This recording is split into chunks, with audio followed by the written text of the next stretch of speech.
ɗan wata me ke bukata a kawo miki yanzu a nan? Ni ba wani abin da nake bukata sama da kai. Ban gane ba.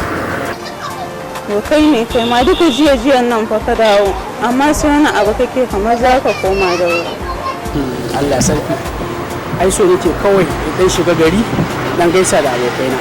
To mu sai mana ya raka ka. An yi haka kuwa? Ai kan wahala ke. Ke mu ban ma wannan zancen. Na ga wata tsananiyar budurwa a gidanmu. Ina Hajiya ta samo ta ne da Allah. Tsare ne ya kuma. Me dukkan ta kai ne kake wani yabanta a gabana? Ba za ki gane wani ba. Wannan bai gidaje to ɗayan mai gadi ce. Alhaji ya kawo su daga ƙauye. Ɗaya kuma kakarta ce. Ai ko ta fiki kar ki manta ke yar uwata ce ta jini. Me kake nufi da haka? Oke, ya yi kyau. Kice za ku sha fillanci idan na aure ta. Aure? Wai ka san kuwa me kake faɗa wannan za ka aura? Mai da wukar da wasa nake yi.